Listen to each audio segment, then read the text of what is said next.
Олимпиададан 2 рет, ғылыми жобадан 2 рет, 4 рет орын алды. Жақсы. Облыстан сан айта алмаймын. сан жаңсыз. Иә. Олимпиадаға қалай келдіңіз дайындауға оқушыларды? Соны мен ойлайтын тұғым, қандай керемет мынау нәтиже ғой деп ше.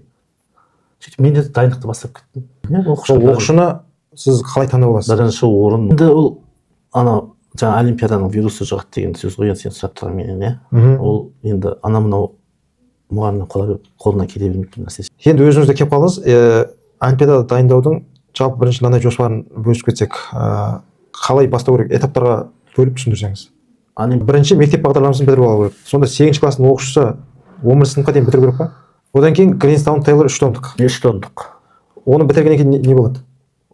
Одан кейін дайындаған кезде неше оқушыны дайындайсыз? 3 оқушы. Жекемен жазған ғой. Саламатсыз ба ағай демеген. Оқушыны мен өзім ойымды айтып кетсем, мен сондай түсінікке келдім да. Оқушыны таңдаған кезде мынандай 3 нәрсе болу керек деп ше. Қандай?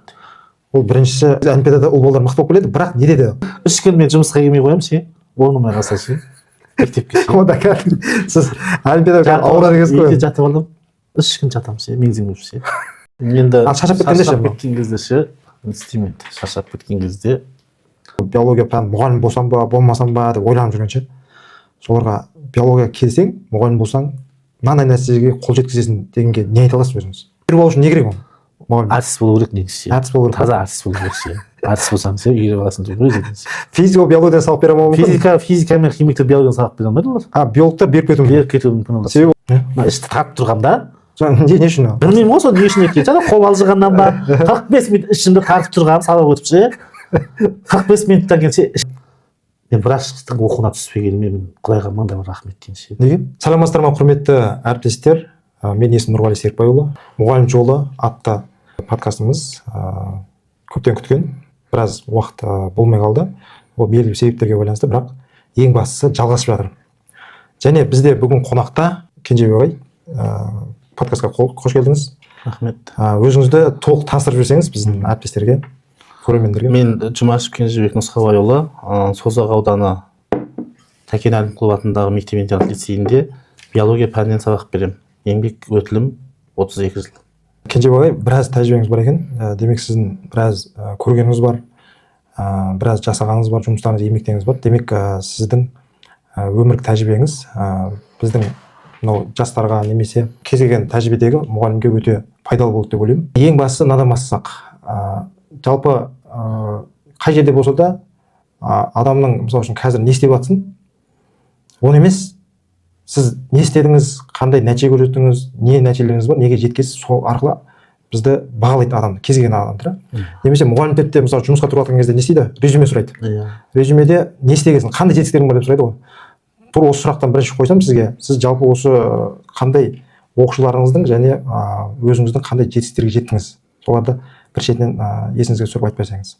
Олимпиададан 2 рет, ғылыми жобадан 2 рет, 4 рет орын алды. Жақсы. Облыстан сан айта алмаймын. Сан жаңсыз. Иә. Олимпиадаға қалай келдіңіз дайындауға оқушыларды? Бізде күләш деген бір ағай болды. Сонымен лицейге барған кезде ол тереңдетіп оқытыңыз. Ол химия пәні мұғалімі да. Сөйтіп оның оқушысы, 9 сынып оқушысы химиядан облыстық олимпиададан орын алып келді. Ол кезде мен ол мектепке жаңадан кірген лицей сыныптарына. Оған 2 жыл басқа Жамбыл мектебінде жұмыс істеп келдім ғой. Сол кезде мен ойладым да, апай қандай керемет бақытты оқушысы облыстан орын алыпты деп ше. Сөйтіп сол мектепте енді ол лицей болғаннан кейін ол жерде нәтиже көрсету керек.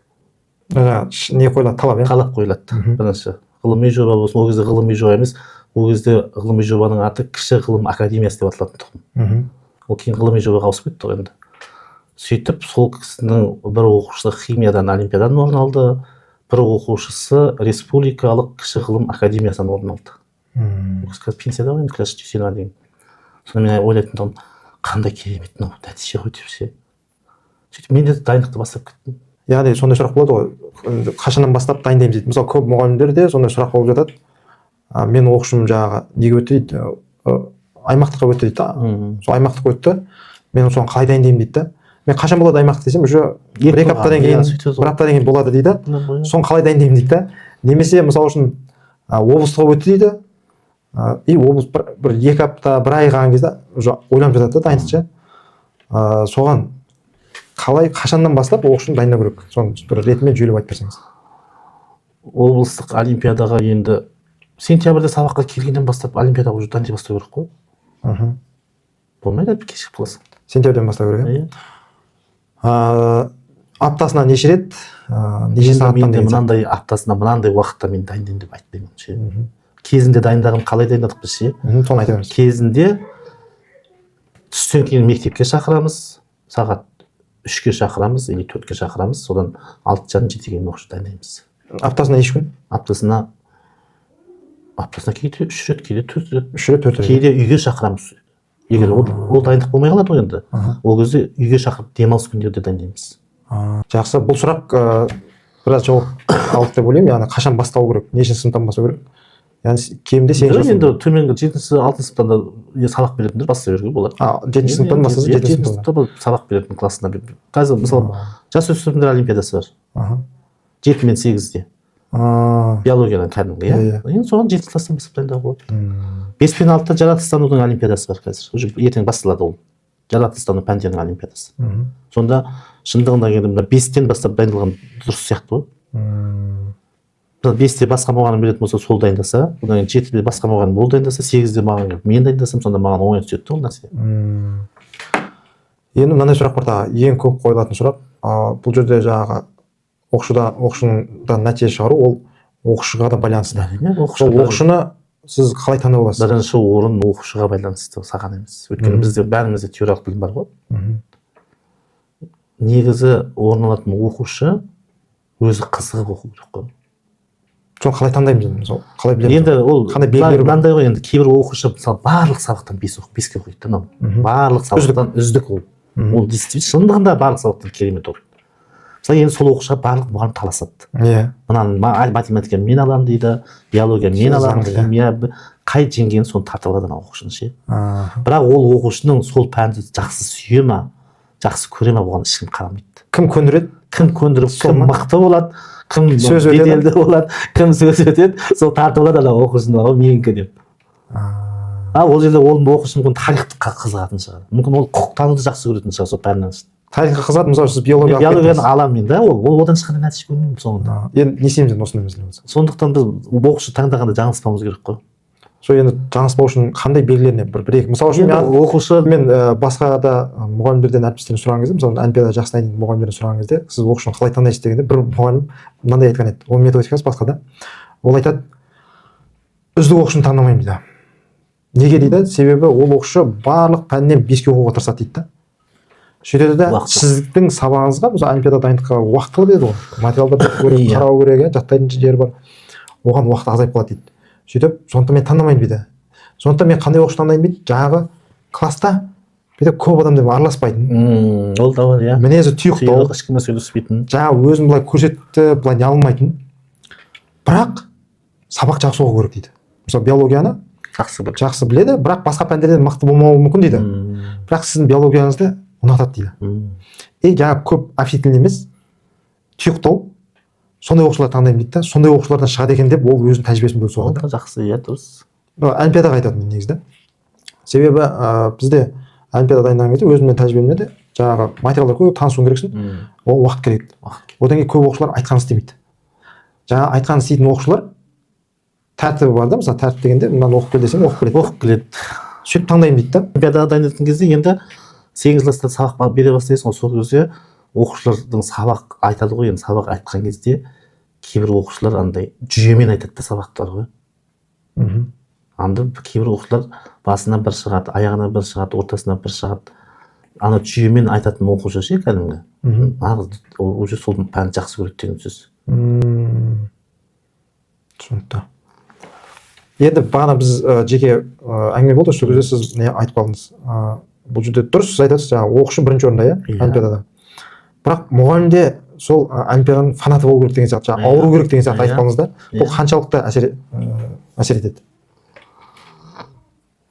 Енді ол анау жаңа олимпиаданың вирусы жұғады деген сөз ғой, сен сұрап тұрған менен, иә. Ол енді анау мұғалімнің қолына келе бермейтін нәрсе ше. Ол олимпиадамен ауыратын адам, сен ол кезде үйді ұмытуың керек. Үйдің жұмысын ше. Сен тек мектептің жұмысы сол олимпиада, сол оқушымен бірге дайындықтарға кетесің, оқушыларды апарасың, алып келесің, көбінесе солармен өткізесің уақытыңды. Сонда сол мысалы жаңа айттым ғой, университетке барып дайындайтын тұғымыз кезінде деп ше оқушыларды айлап жатып бар ғой. Сондай болу керек та. Сосын мынау әдебиеттерді тауып алу керек жақсы. Жаңа Тейлор деген 3 томдық кітап бар ғой, мен соны кезінде мен Москвадан заказ бердім, алдырдым ше. Осы жерде мынау ол кітап магазиннің атын ұмытып қалдым. Тура анау озеродан айналатын домалақ бар ғой, анау Шымкентте. Мына поштаға кететін мына жағында бір гостиница. Ордабасы. Ордабасы. Сол мына жерде бір кітап сататын магазин бар еді ғой, мен атын білмедім, сол магазин бар ғой. Мен сол жерден сол кезде ол кезде ол 3 томдық біздің ақшамен 9000 теңгеге сатып алдым. Оны заказ бердім еще. Заказ бердім. Одан ол маған хабарласты, келді кітабың деп сол кітапты алғам. Greenstone Taylor'ды бізде сол заказбен 2015-16 жылдары сіз айтпақшы біз почтамен заказбен сатып алдық. Интернет арқылы. Болмайтын, таптырмайтын ол. Тек қана заказбен келетін. Енді өзіңізде келіп қалдыңыз, олимпиада дайындаудың жалпы бірінші мынандай жоспарын бөлісіп кетсек, қалай бастау керек, этаптарға бөліп түсіндірсеңіз. Олимпиада дайындауды бастау керек. Мен ең бірінші олимпиадаға цитология бөлімін бастаймын ше. Жалпы биологияны цитология деген бөлімін бастаймын. Неге олай? Соған қалыптасқам ше. Өзім солай қалыптасқам. Жасушадан бастаймын да. И одан кейін гистологияны бастаймын.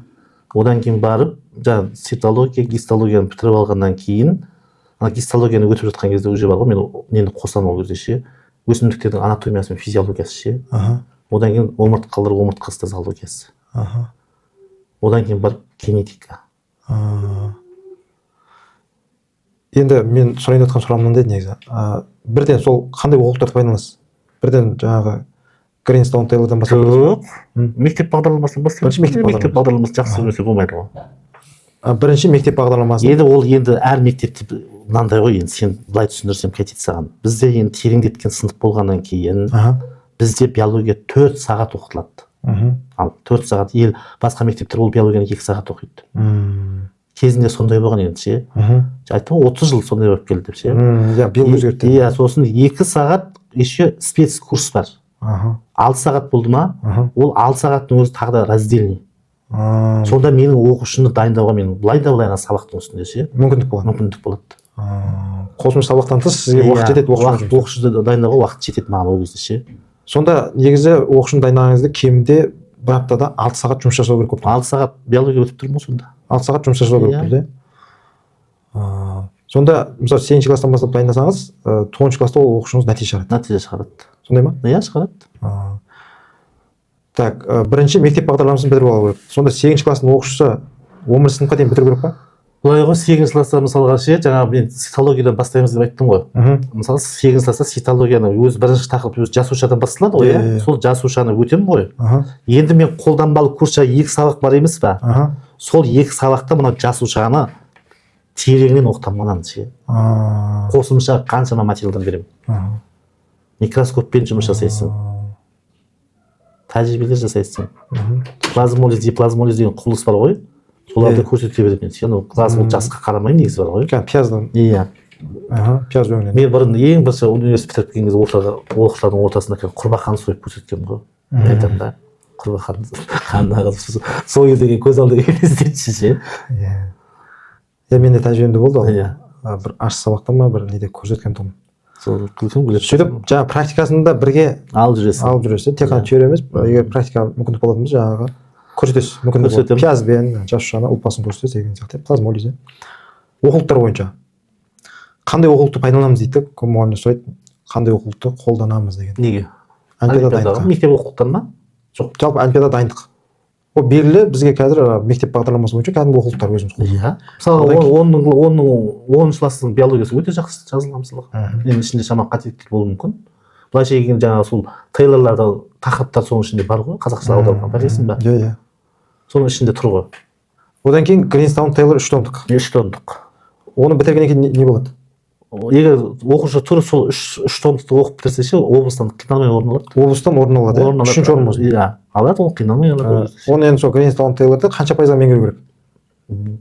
70% жоғары мен 70%-дан жоғары болса, онда облыстан орын алуға оқушыға мүмкіндік бар, бар. Одан кейін дайындаған кезде неше оқушыны дайындайсыз? 3 оқушы. 3 оқушы бір сыныптан? Жоқ.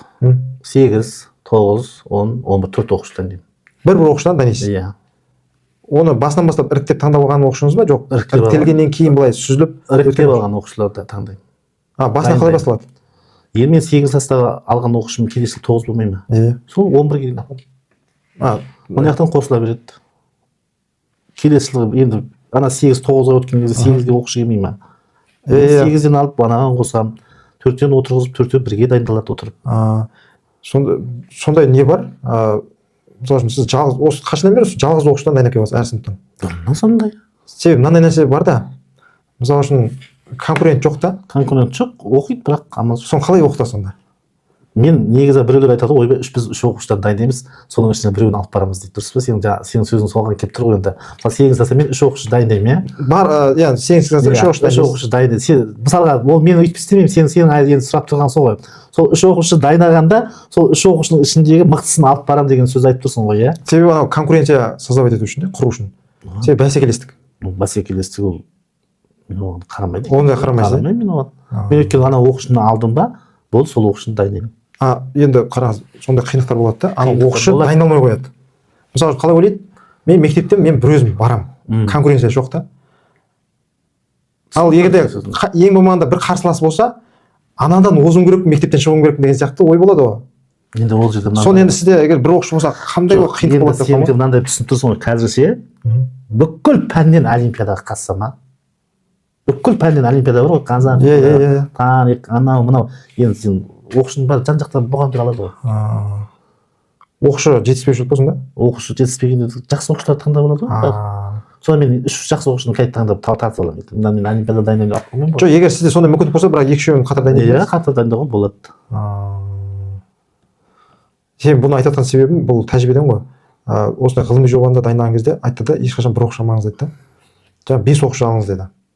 Сөйтіп 5 оқушыны бір тақырып зерттесе де болады деп отыр. 5 оқушы дейді. Сөйтіп ішінен өзі іріктеліп істей алатыны, жасай алатыны, қабілеті бары іріктеліп шығады да, сол оқушыға кейін басқа тақырып бересіз, или бір сол тақырыптарға қарай тереңдеп кетеді да, ал қалған оқушыларға басқа тақырып тауып беріп, оларды бәрін қатыстыра беруге болады дейді. Енді мысалға ше, бізде бір қиындық мынандай ғой. Мысалы дарын мектептерінде бір мұғалім 4-5 ғылыми жоба жазады. 4-5 ғылыми жобаны олар облысқа ұсына береді. Дұрыс па? Ал біздің ауданда ондай емес, басқа аудандарда. Бізде әр мектептен бір-ақ оқушы қатыстырасың болды. Ол шектеу қойып қойған ғой, иә? Иә, шектеу қойып қойған. Ғылыми жобада онда не? Иә. Олимпиададан сондай. Мысалы, біз КТЛ-дан 2 оқушыдан қатыстырып, дарыннан 2-ші оқуға қатыстырып, бізде бір-ақ оқушы қатыстырып болды. Ауданнан облысқа бір-ақ оқушы жібереді болды. Түсінікті. Ондай жасаудың не? Енді сен 3 оқушыны алып, 3 оқушы дайындасаң, оның біреуін алып кетсең, ана 2 оқушы ренжиді ғой саған. Әрине, ренжиді. Бір жыл бойы біз қосып дайындап, не үшін тастап кетті деген сияқты ше. Ол жағда бар, бірақ олармен келісіп алып, кім ұтады, сол барады деген сияқты ше. Сондай шартпен басына бастағанда дұрыс та, өте ешкім ренжімейді деп ойлап отырмын да өзім. Негізі мен өзім солай дайындағанмын, бірнеше оқушы да. Конкуренция жасау үшін. Дарын мектепте сондай болады. Енді мынандай, жарайды, онда сізде басқа жеген тәжірибе ше. Бір оқушыны аласыз, дайындайсыз. Енді ол оқушы дайындалмай қойып, жалығып кетіп, жаңағы жалқаулығы бас. Сол кезде сіз оқушымен қалай жұмыс, не істейсіз, қалай қалпына келтіресіз? Енді қалпына ұрсасыз ба? Қалпына кейбір оқушылар ше келмейді. Солай кетеді. Келмей қояды олар ше. Оқымай қояды. Иә. Сол кезде риск болып тұр ғой сіз. Мысалы сол күшті нәрсе айтайын да. Мысалға былтыр сентябрь, сен оны естімеген шығарсың, сол тарихты, иә. Былтырғы сентябрьде мен бүкіл мектептің оқушыларын бүйтіп айттым. Осыдан кімде кім маған республикадан орын алып беретін болса дедім ше, iPhone 16 алып беремін дедім ше. Pro Max дедім ше. Неше оқушы келді сен? Сонымен оқушылар дайындалып қатысты сонымен ше. Мен ойлағам, шынында айтайын, республиканы алмайды қойды. Өйткені біраз болған орында қалғанда ше. Сөйтіп бір оқушы республиканың 3-ші орын алып келді. сонымен мен сол оқушы ана грамотный түсіріп жіберген, сол как раз ана неде тапсырды ғой жаңа Ақтөбедегі неде үлкен залда. бет қисайып түсіргенде мамасына жіберген да, орнын алды деп сөйтіп. Мамасы оны мектептегі нелерге жіберген. Как раз мамасы сол кезде 8-ші сыныпқа сабақ беріп жатқан. Сөйтіп 8-ші класстың бір оқушысы менің жекемен жазған ғой. Саламатсыз ба ағай демеген.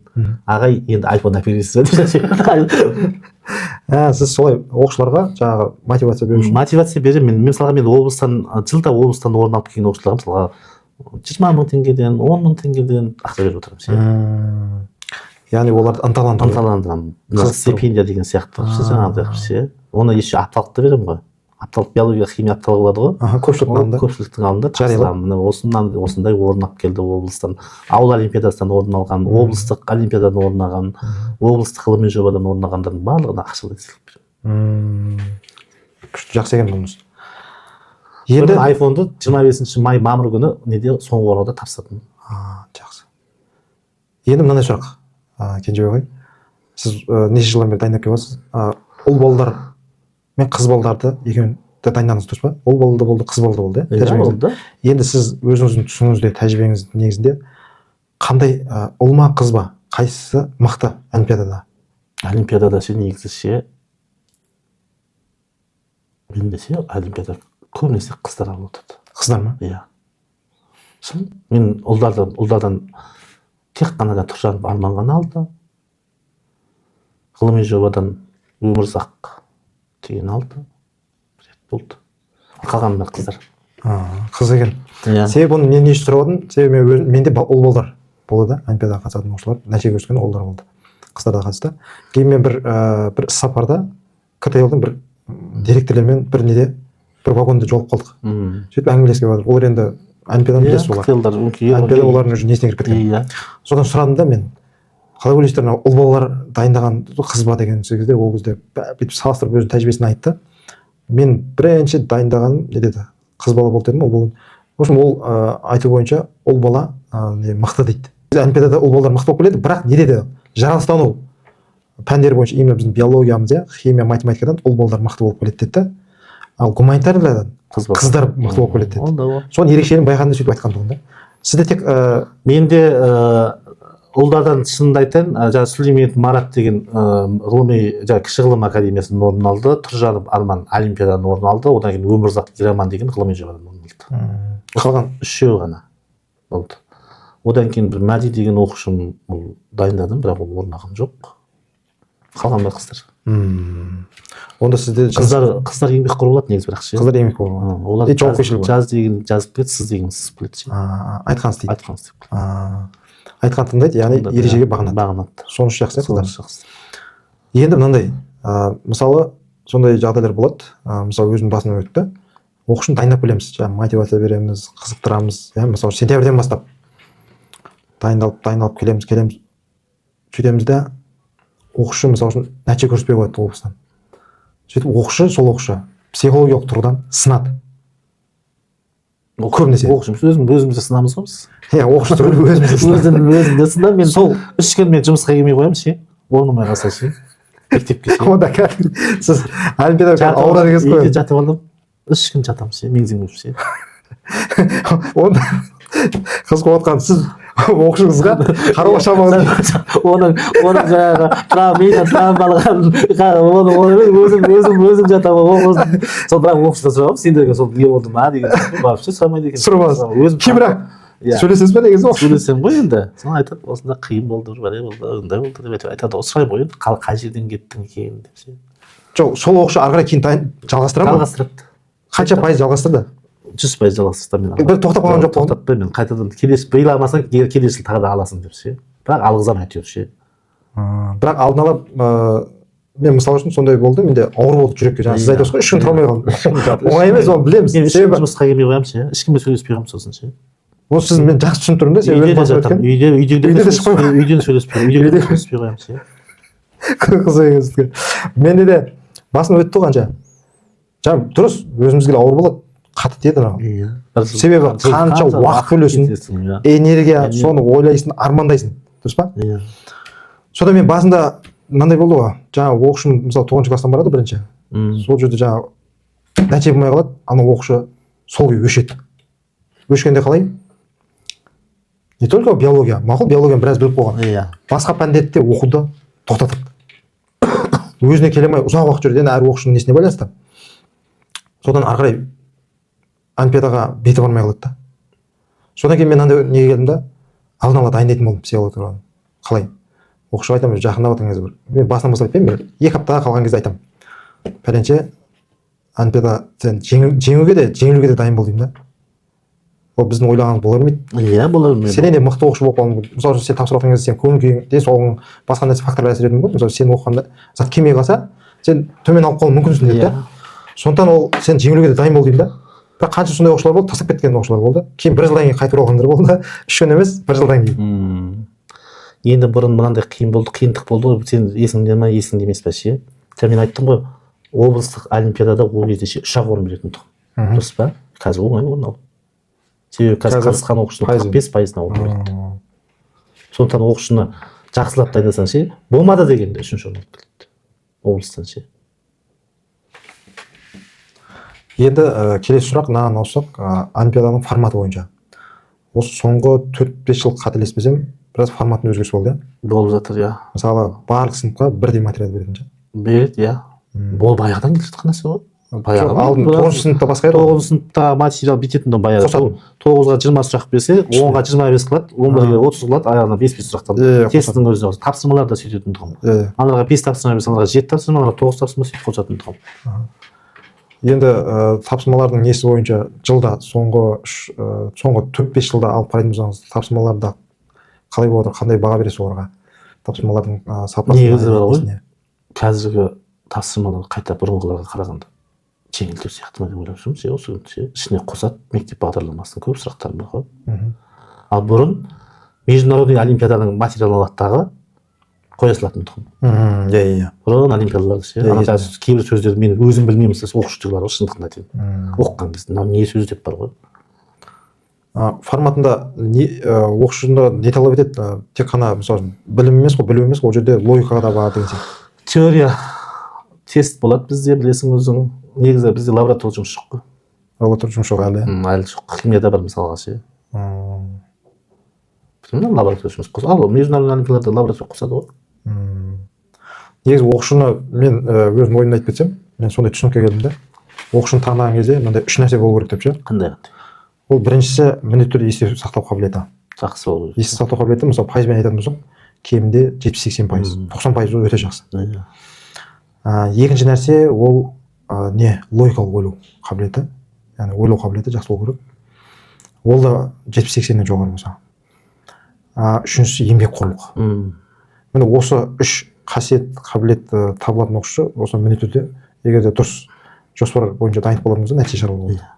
Бірақ бұл 3 қасиетте кездесетін оқушылар өте сирек.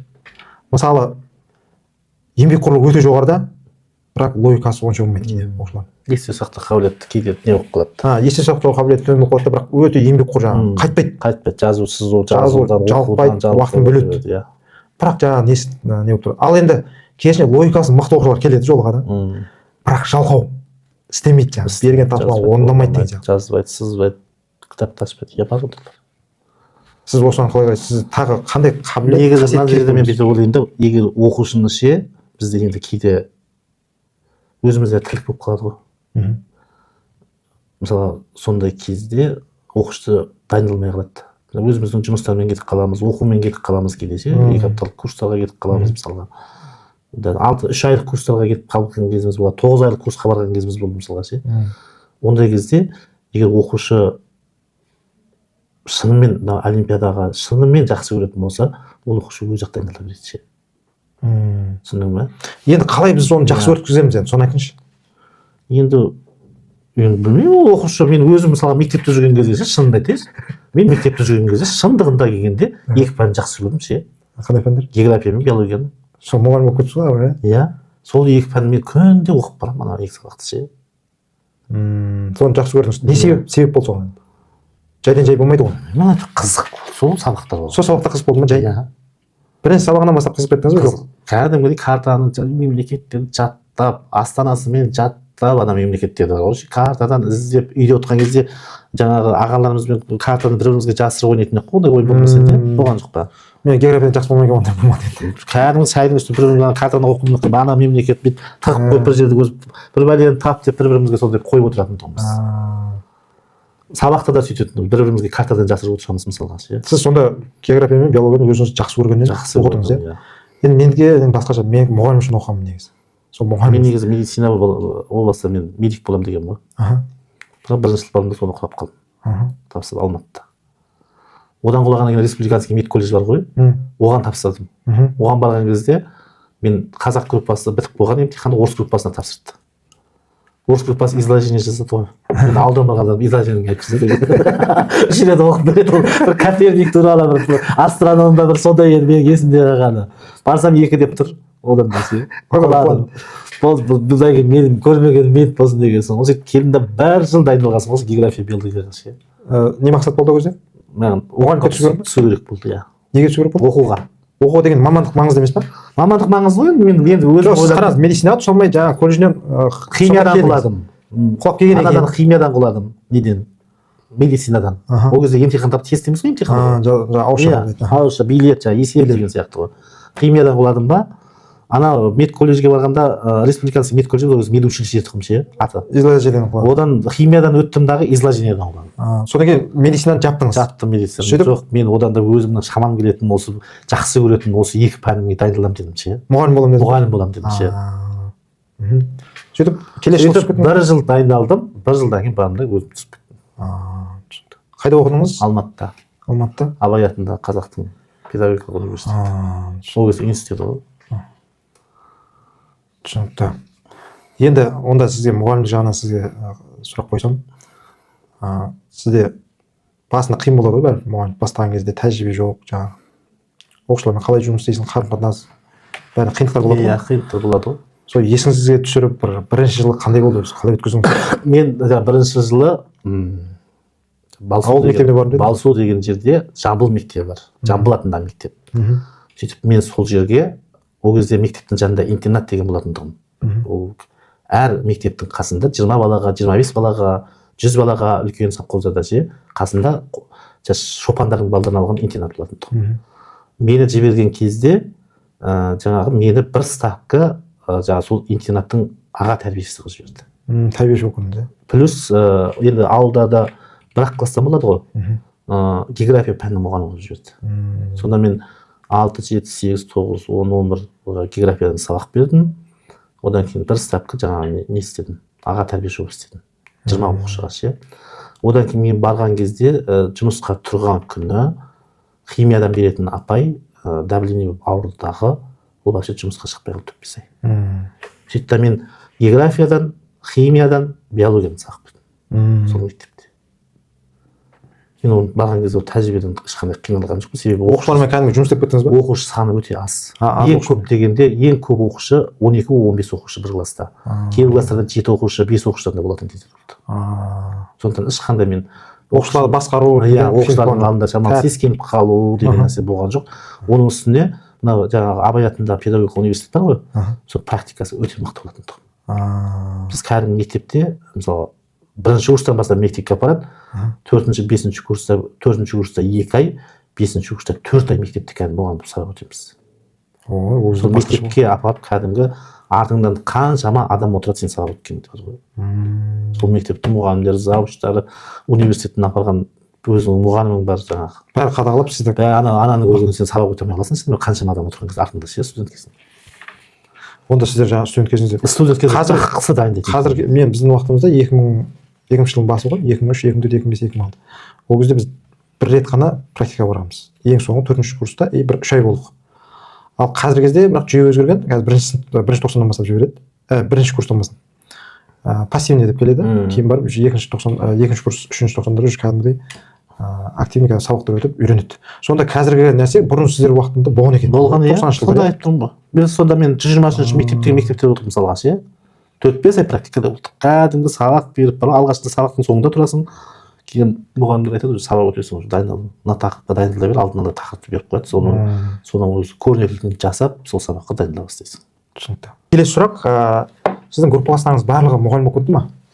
Менің группаластарымның бар, осы шындығын айтайын, бізде 50 студент оқыдық та, сол 50 студенттің бір 20-дан астам болған.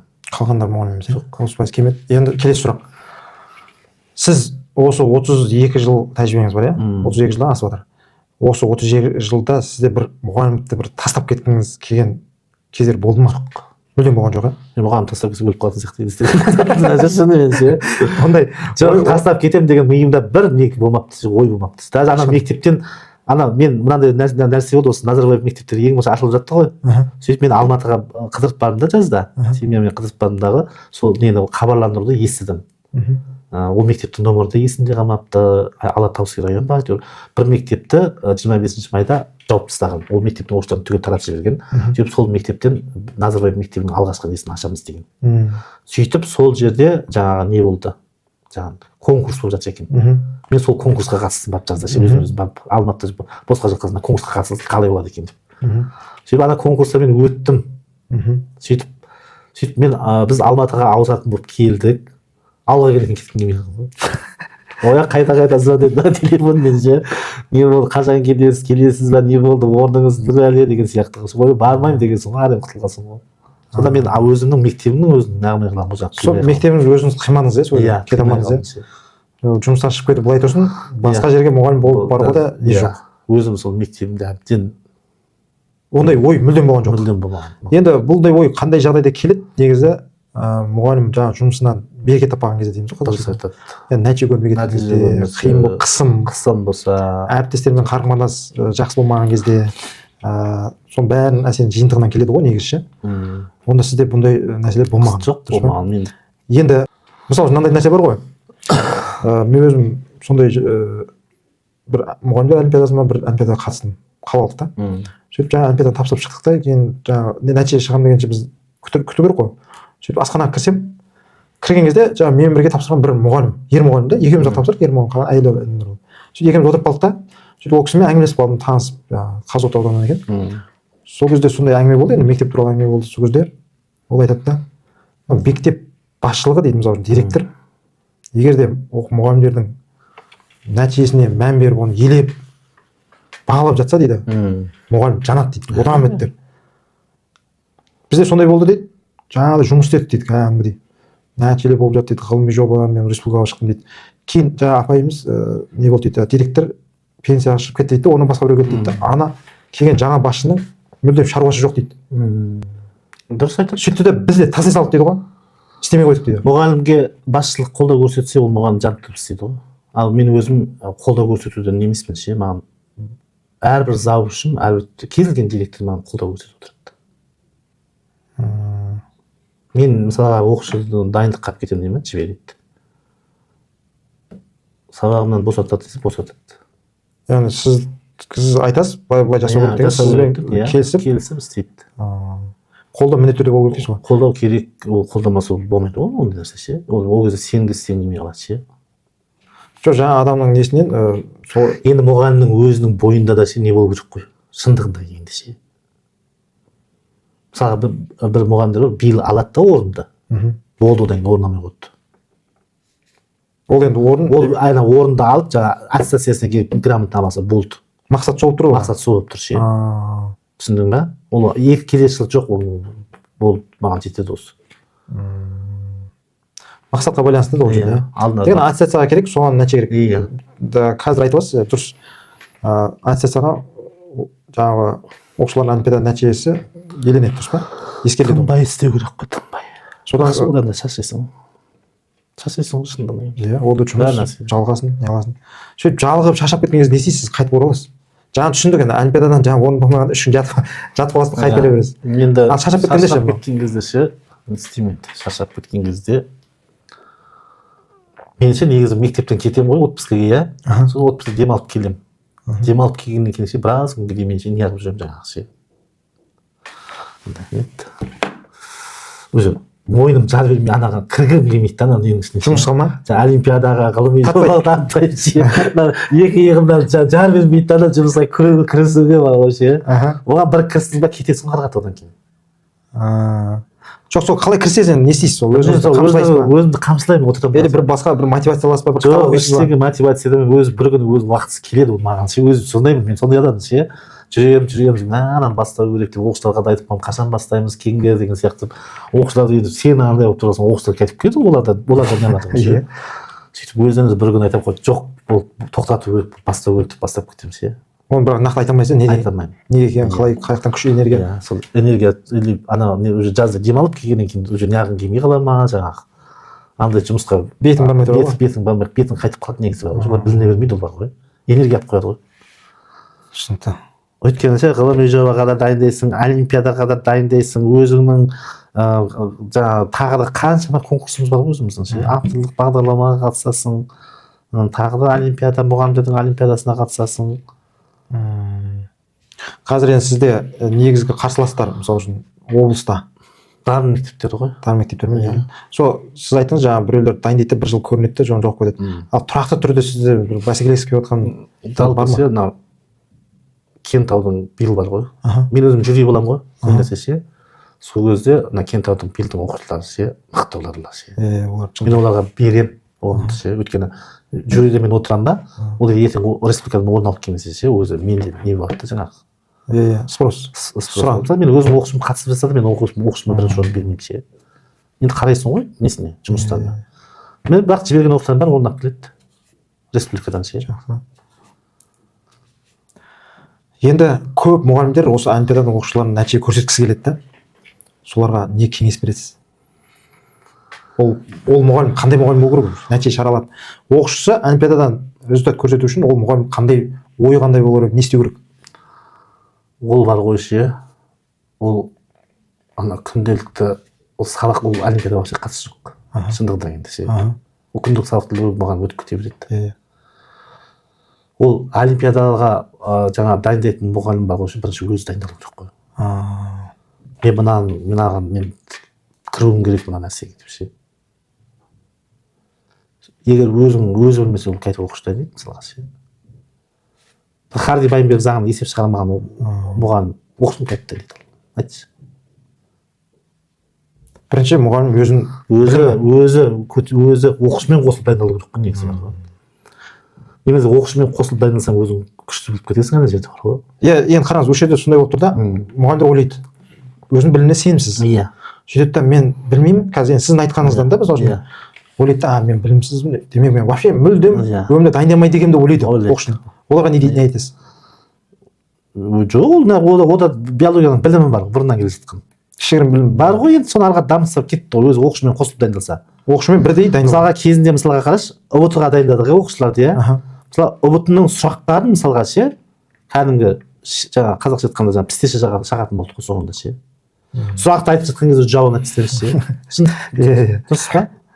Сол сияқты олимпиадаға сөйтіп дайындау керек ше. Негізі мысалы бірінші жыл дайындалған кезде шамалы қиналады мұғалім, дұрыс па? Өйткені өзі білмейді, анаумен оқушымен қосылып дайындалады. Екінші жыл тағы да қиналады. Үшінші жыл тағы да қиналады. Төртінші жыл қиналмайды болады ғой. Төртінші жыл уже мықты болып шығады, өзі де мықты болып шығады. Енді осы 4 жыл дисциплинаны сақтап қалу үшін мұғалім не істеу керек деп ойлайсыз? Мысалы үшін бір жыл қиналды, азаптанды, мен қайтып қалады ғой. Мен ше, ана международный олимпиадалар бар, российский олимпиадалар бар ғой, солар материалдарын аламын. Өзім соларды қарап шығамын аты ше. Өзіңіз орындап шығасыз? Өзім орындаймын, ананың ответтерін, бұрын ответ бермейтін еді ғой, баяғыда интернеттегі материалды көрсең ответтер бермейді. Ананың ответтерін іздеп табуым керек мен бар ғой. Неден ше? Интернеттен іздеп, кітапта, сол тақырыптарды ашып қарай, сөйтіп ананы тауып аламын ответтерін бар түгел. Еще оны кітап қылып та жазғам ше. Бұрынғы мен бар ғой 2000 жылдан 2015-ке дейінгі материалдар бар менде ше, облыстық олимпиадалардың ше.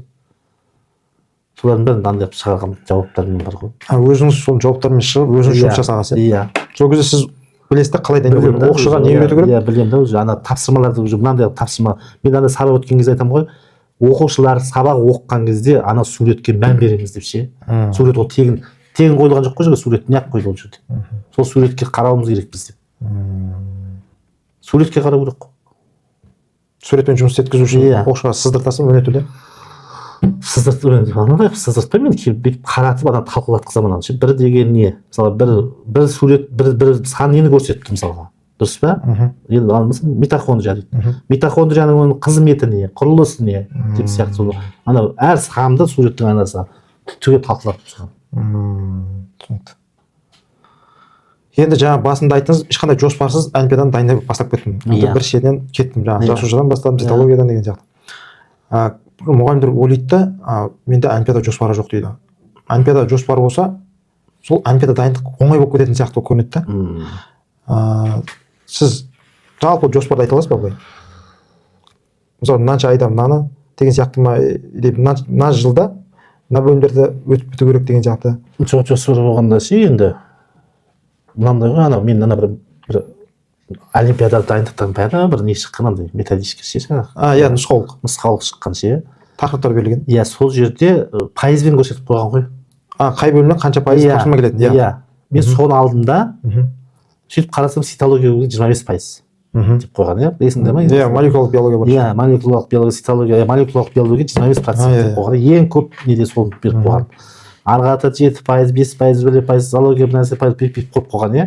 Ең соңында экология деп қойған, иә. Иә, экологиядан 5%. Иә, сөйтіп қойған. Этология бар. Иә, этологиясы бар. Мен сол бойынша мен айттым, дайын не тұр ғой деймін де жоспармен. Дайын тұр ғой жоспар. Сол бойынша кете бересіз. Кете беремін. Енді молекулалық биологиядан мысалы Альбертс деген бар кітапша. Ол орысша 3 том аударылған, ағылшыншасында енді ағылшыншадан аударылған материал ғой. Молекулалық биология бойынша сол кітап па, сізде жоқ басқа источниктер пайдаланасыз ба? Жоқ, источник пайдаланбаймын, басқа ше. Ана кітапты аламын. Менде өзім бір қазақша кітаптар бар ше, бұрынғы қалып кеткен ше. Ол қазір актуальный болып тұр ма? Актуальный, ол жерде енді молекулалық биология ғой. Таза цитология ғой бұл да ше. Вирус, бактерия бір нәрсе кете береді деп ше. Оның авторы қандай? Авторы жоқ оның ше. Авторы жоқ? Кәдімгі кітап па? Кітап жыртылып қалған ескі. Автор жоқ. Жыртылып қалған автор білмейсіз ғой. Білмеймін. Онда сол 90 жылдан бері қолданып келесіз ба? 80 оны да оқыта беремін мысалға ше. Так. Түсінікті, оқулықтар бойынша бізде Гринстаун Тейлор, сол. Сосын ағылшынның автор шығып жүр қазір, сол да менің немде бар енді. Кемпл ма? Кемпл ше. Кемпл ағылшын тілінде. Оның орысшасы переводы шықты дейді ғой, иә. Ол интернет сатып алуға ғой. Мен бір томын ғана көргенмін. Ол да Гринстаун Тейлор сияқты ол да. Иә, көрдім, үйден бәрін суреттен ашып өткенде. Интернет. Жақсы. Так, енді бізде көріп отқандардың арасында студенттер болуы мүмкін да. Сол биология пән мұғалім болсам ба, болмасам ба деп ойланып жүргенше. Соларға биология келсең, мұғалім болсаң, мынандай нәрсеге қол жеткізесің дегенге не айта аласыз өзіңіз? Енді биология пәнінің мұғалімі болам деп жатса, қандай қабілеттер болу керек ода кішігірім? Мынандай сенде осындай белгілер болса, онда точно биология келеді. Менің мынандай қасиетім бар да, енді ол жалпы ол биология пәнінің мұғалімі, орысша мұғалім дейді қасиет болу керек негізі. Меніңше класстағы 25 оқушы дейікші, 25 оқушыны бірдей көремін. Бірдей көремін. Мына жаман оқушы, мына жақсы оқушы деп бөлмеймін. Жаман оқушы болса да мақтай беремін ше. Бұл оқымаса ертең әкім болады, депутат болады деп қоямын жаңағы ше. Оқымағандар болады осындайлар ертең деп ананы қолдаймын ше. Мақтағанды жақсы көремін ше. Сосын кейбір мұғалімдер айтады ғой, мына класс бізге ұнамайды, бір класста мен айтамын, ана оқушылар сол классқа кіріп айтамын, осы классты мен сондай жақсы көремін сендерді деп бастаймын ана оқушыларға ше. Сізден басқа ешкім өйтіп айтпайды ғой деп маған ше. Сонда ана оқушыларды шын жақсы көру керек. Сосын мектептегі бүкіл оқушы сырын маған айтады ғой. Оқушыларға дос болу керек. Дос боламын мен оқушылармен. Сырлас. Мектепте кімге не екенін білесің ғой. Ғашықтық не біліп отырасың ғой. Содан кейін сіз ана басқа мектепке ауысқыңыз келмейді. Содан неге тағы бір себебі? Оқушылар мен ойладым, коллективті қимайтын шығар деп ше. Жоқ, коллективімді жақсы деп айтып ше. Оқушыларды қимайсыз ғой. Оқушылар жақсы. Сонда бірінші талап ететін, егер де сіз студент болатын болсаңыз, онда оқушыларды жақсы көру керек. Екінші, одан кейін өз білімді болу керек. Негізі оқушыларды үйіріп алу керек қой. Үйіріп алу үшін не керек ол? Әртіс болу керек негізі. Әртіс болу керек. Таза әртіс болу керек ше. Әртіс болсаң сен үйіріп аласың деп өзің ше. Әртістік қабілеті онша емес болса ше. Мысалы, менде әртістік қабілет жоқ па не? Жоқ. Неғып? Жоқ, жаңағыдай әртістік қабілет жоқ менде. Ондай бейім емес. Мен мысалға ше кейде шынымды айтайыншы, кейде қазір оқушылар шаршап отырады жаңағы ше. Сол айтамын. Оқушылар бұл тақырып өтпей ақ қояйық деймін жаңағы. Бір сабақ өтпей алайықшы деп айтамын жаңағы. Давай музыка тыңдаймыз, әңгіме айтып отырамыз жаңағы ше. сыр айтып бір бірімізге ше жаңа әңгіме айтып күлдіремін оқушылар неше түрлі нәрсе айтып ше ой серік ете екенсіз мен жаңағы студент кезімде қызықтарымды айтып беремін негізі оқушы кездегі қызықтарды айтып әйтеуір қызықтырып айтып 45 минут рахаттанып отырамыз түсінікті. Сіздің енді өзіңіз жеке советтеріңіз ғой бұл енді. иә Түсінікті. Енді жалпы мұғалім болғаныңызға ешқашан өкінбегенсіз дұрыс па? Енді жоспарыңыз қандай болашақта? Қандай жоспарларыңыз бар 5 жылдыққа деген сияқты? жоспар ма енді жоспар мен де білмеймін жоспардың барлығы орындалып келе жатқан сияқты ше алдын ше Арманыңыз ше? арман қандай мұғалімдікке байланысты арман ба Жалпы өмірдегі арман ба өмірдегі арманымды айтайын енді қазір ше мен басқаша болып жүрмін ше енді ше қандай бүкіл елді араласам ба деген саяхаттау ма? иә сондай болып жүр Сіз өзіңіз бастап қойдыңыз ғой? бастап қойдым ғой енді негізі қазір арманым сол болып қойшы онда ел көріп жер көрген жақсы екен негізі бар ғой демалып қаласың да сондай мақсаттарыңыз бар десеңізші, саяхаттау десеңізші. саяхаттау Ал мен негізі жаңа айттым ғой мен сол Балсу деген жерге ғана географияны сабақ бердім ғой мен одан кейін географияны вообще сабақ бермей қойдым ғой бірақ география мектепте жақсы көргенсіз. иә сонда мен қазір енді сонда мен саяхаттауымның өзі география болып тұр ғой географияны жақсы көрмегенсіз ғой, тегін емес. Сол саяхаттау сізге бір табан жақын болып тұр. біз өзі географияда оқыған кезде біз университетте жүргенде біз көп қыдыртатын тұғынбыз бізді ше биология пәнінің ерекшелігін айта аласыз ба енді? Сіз географиядан сабақ бердіңіз, химиядан бердіңіз. Биология ше химияға қарағанда да географиядан да қиын, иә? Өте қиын. Мысалы жаңа химия қиын, ашиды миын деген сөз жоқ, ол химия ше ол теңдеуді біліп теңестіре білсең химия деген оңай сол. Мен өзім сабақ бердім. Биология басында 28 элемент жаттап алып, валенттілікті жаттап алып, теңдеуді теңестіріп болды ғой, одан артық не керек алған? басқа химия бітті десең. Соны химия ше. Химик болғанда ашылмады. Біз не қылып пәңгіман ғой деп. Жоқсың.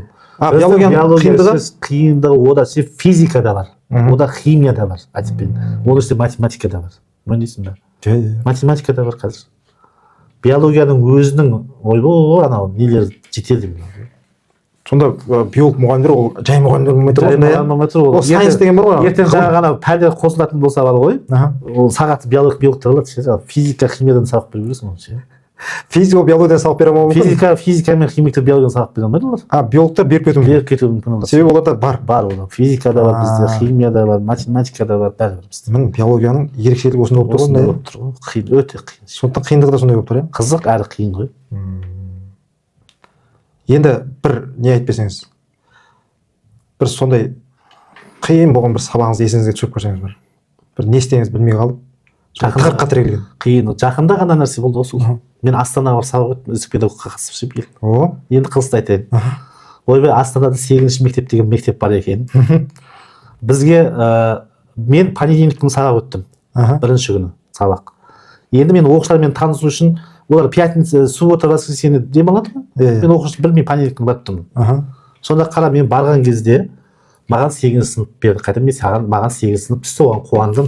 Саған қызды айтайын енді. Ана мектепке барсам, мен қайта менің сабағым 11:25-те ма сондай. Сөйтіп, ана мектепке барсам, даже ана интерактивті тақтаны қосатын шнур жоқ қой. Сонымен мен шнур іздеп кеттім, ана мектепте. Ол бір ма? Екінші қиындығы, мен сынып құрылысын өтуім керек, оның алдында тақырыпты мұғалім өтпеген. Ол қиын бола ма? Мен үй тапсырманы қайтып сұрайын алдым. Маған ана тапсырманы өтесің деп тақырып берді. Білмеймін басқаша енді. Жаман қиналдым сол жерде. Сіз сабақ өтпей жатып не оқып жүрсіз, иә? Стресс болды. Стресс болып жаңағы компьютер дайын емес, класс дайын емес. Класс дайын емес. Класс тапсырмасы берілмеген. Енді алып шығып бір нәрсе өттік қой, сабақ өтілді. Қамайды ғой. Бірақ жаман өзім ше, жаман не болдым сонда ше. Көңіліңіз толмай жаңағы. Көңілім толмады, оқушыларға да көңілім толмады. Сабақ кезінде де өзіңізге келмеген дайын емес қой. Үй тапсырмасына. Түсінікті. Онда мынандай аш сабақ деген болады ғой, дәстүрлі. Енді апталықтарда мұғалімдер аш сабақ дейді, бір аш сабақ ше. Сол аш сабақ арқылы бүкіл мұғалім өзінің несін көрсетеді ғой. Есеп беру деген сияқты ғой. Өте ол маңызды. Жаңағы болады дегенше жаңағы қобалжу болады жаңағы. Розада ғой. Сондай нәрсе болады. Сізде қалай болады жалпы аш сабақ? мысалы кейбір мұғалімдер ше аш сабаққа дайындалады ғой білесің ба, алмаға дайындалады олар, Иә. оқушыны да дайындайды. Мгм. Мен оны ондай нәрсе ұнамайды маған ше. Мен бір Біліп қалады ғой. мен бір нәрсе өз басымнан өткен нәрсе айтып берейін. Бір рет мен аш сабаққа сөйтіп дайындалғанмын, оқушыларға алдына тапсырма беріп қойғанмын. сонымен бар ғой ана сабақ ше 20 минутта бітіп қойды ғой. оқушы сағатына жауап беріп тұр, бәрі өз несімен 25 минутта сабақ аяқталып қойды.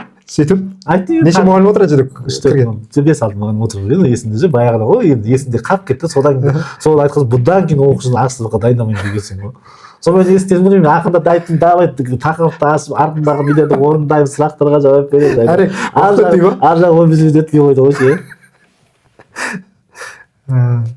аш сабақ өткеннен кейін бір жеңілдеп қаласың. Иә. Сондай сезім сосын болады ғой. ең бірінші аш сабақ осы лицейге келдім да, жаңадан келіп мұғалім болдым ба, қосмекенділер деген тақырыппен өттім. аш сабақ есімде да, ең бірінші аш сабақ лицейде. сонда кірген кезде ше мен аш сабақта ше ішімде бар ғой, тартқан күйімше тұра бергенмін ғой. мына ішті тартып тұрғанда не үшін? білмеймін ғой сол не үшін екенін, жаңа қобалжығаннан ба, 45 минут ішімді тартып тұрғанмын сабақ өтіп ше. 45 минуттан кейін ше ішті босатқаннан кейін ана іштің ауырғанын көрсеңсің. қан бармай қалған іштің бүкіл жеріне ше. қызық. сонда ана сағат кезінде жемейді қағазы ғой ішіңде ұстаған ғой, 2 тем қалған модельға бар ғой. сонда оған не себеп болды? сонда мектепке енді жаңадан келген мен бірінші рет аш сабақ өтіп тұрмын. олар бірінші рет ана завуч бүкіл завуч кіріп алған, бүкіл мұғалімдер кіріп алған. енді артта көп болса оннан көп мұғалім отырып алған жерде ше. сонда мен өзім ана не қылғанмын да жаңағы ше, білмеймін, бірақ сабақ жақсы өтті. бірақ ішімді тартқан күйінше босатып тұруды білмегенмін да. тартқан күйінше қатып қалғанмын осылай. енді ішті босатқан соң қан бармай қалған, шектің бәрі теріге бармай қалған, иркектеп қалған, сабақ біткесін бар ғой. қызық екен. ал онда тағы бір-екі қызықтан не алайық. сіздің есіңізде қалып кеткен ең бір ерекше оқушы және қандай ерекшелігімен? кім, атын айтсаңыз да болады, аты фамилиясын. менде Хамраева Есения деген оқушы болды. не ерекшелігімен қалды есіңізде? ол қазақша сөйлейді.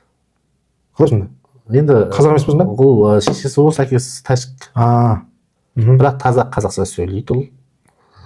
ол өте сенің ығыңа жығылып, сенің көңілін табуға тырысады оқушы. мысалға айтқан нәрсеңді бұлжытпай орындайды. тапсырма бересің бе, сен берген тапсырмаңды асыра орындап кетеді ар жақтан. қазір сол Астанада білді косметолог несін ашып алған. медицина. сол оқушы есіңізде қалып кеткен ерекшелігімен? ол оқушы жаңа біз ол олимпиададан да ғылыми жобадан да орын алған. онымен көп жұмыс жасаған. иә, көп жұмыс. онымен даже үйіне барып дайындайтын тұғым. оның мамасы мен мысалы айтатын тұғым, біздің үйге келсе демалыс күні деп. сен күшті тамақ дайындап қоямын дейді. жаңағы ше Есения үйде дайында дейді. барамын мен. обедке сол сағат 10-да барамын, сағат обедке 1-ге дейін дайындаламыз. обед ішіп алып сосын қайтамын. ерекшелік екен. сонда кәдімгі сіз сосын жаңағы Есенияның бір жерін айтып берейін. мысалға біз жаңағы бір айға дайындыққа барамыз дедік қалаға, иә. сол кезде мысалы Есения біз кіргеннен уже біздің жаңағы пассивімізге салып бар ғой, көрпемізге қаптап дайындап қойды. и шайды қойып дайындап қойды алдыға. басқа қыздар жүреді ғой онда. шашылып деген. шашын жай өзі жылап жаңағы. сонысымен ерекше есіне алып кеткен. ал енді бір мақтан тұтатын оқушыңыз ол да осы Есения ма? Есения. Арман дегенді айттым, жаңа Тұржанов Арман деген өте керемет оқушы ол да ше. тағы да көп болды негізі оқушылар. келесі сұрақ, мұғалім болғанның бір 2 артықшылығын айтыңызшы басқа мамандықтан сіз үшін. басқа мамандықтан 2 артықшылығы ма? мұғалім болған ше өте қиын. жоқ, артықшылығын айтыңыз. артықшылығы ма? бұл артықшылығы емес па, қиындық деген. қиындық бұл ана теріс жағы болып тұр ғой, күшті жағы. күшті жағы ма? күшті жағы. мұғалімдер ешқашан қартаймайды. дұрыс, келісемін. көбім жас болып жетеді. оқушымен жүрген кезде көбім жас болып жетеді ше. бір одан кейін енді мұғалімдер деген ше сыйлы болады одан кейін ше. сыйлап құрметтеп жүреді ғой. көп адам құрметтейді ше. бірақ сондай шағым бар ғой, мұғалімдерді жаңағы не қылмайды деп. ол бірақ енді ол сондай мұғалімдеріне арналған ба, жоқ? енді әртүрлі мұғалім әртүрлі көзқараспен қарайтын шығар. өзін құрметтете алатын мұғалімдер. иә, құрметтейді көп жерде ше. одан кейін мысалға мен мектеп больница бар ғой, аудандық аурухана ше. сол жерде мен қазір 60% менің оқушыларым сол жерде врач болып істейді. сіз басан сіздің оқушыларыңыз екен иә мен больницада көп бара бердім. онда сіз ана биолог мұғалім болғанның артықшылығы да иә ол кезде биология бұрын оқушыларды оқытқан кезде ол кезде химия деген жоқ еді ғой, медицинаға түсу үшін тек биология таңдайтын еді ғой. Есіңде ме? 4 тақта міндетті түрде кейін химияны қосты. дұрыс айтасыз. Қазір врачтардың мен ана сол жердегі енді 50 даже 60-70% менің оқушыларым қазір ше. Сонымен мақтанамын мен ше. Жақсы екен. Дұрыс айтасың, биологтар медицинаға барады. Демек біз ол болашақта мен емдеуім мүмкін деген сияқты оған жақсылап оқыту керек десеңші. Мен оған көмек содан мұғалім болғаныма мен ешқашан өкінбеймін. Мен даже кейде айтамын, мен врачтың оқуына түспегеніме мен Құдайға мыңдай рахмет дейін ше. Неге? Өйткені өте қиын жұмыстар. Ол қиын дейсіз ғой. Оларға да көп қазір айтатын нәрсе ше. Шағым көп дейсіз. Шағым. Иә, келісемін. Жаймен түсіретін шығар, жаңағы дамып келе жатыр. Енді бірақ қиын олардың жұмысы.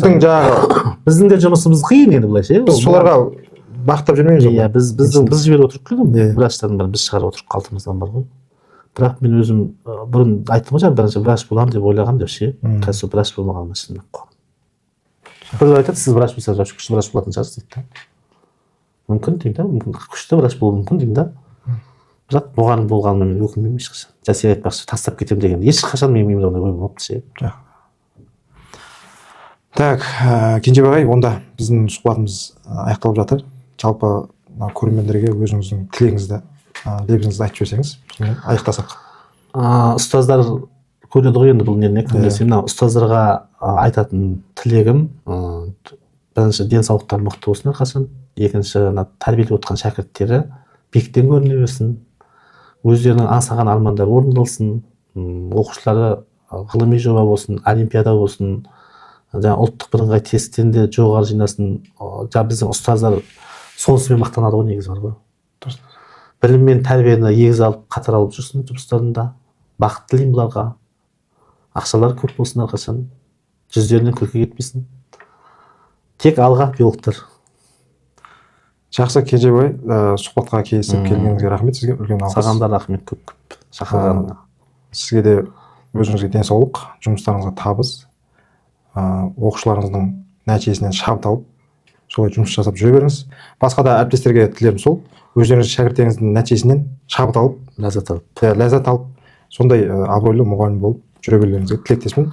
Жақсы, келесі подкастта, сұхбатта жолыққанша жақсы сау болыңыздар, және бұл сұхбат егер ұнаған болса, лайк басуды ұмытпаңыздар және әріптестеріңізге таратыңыздар.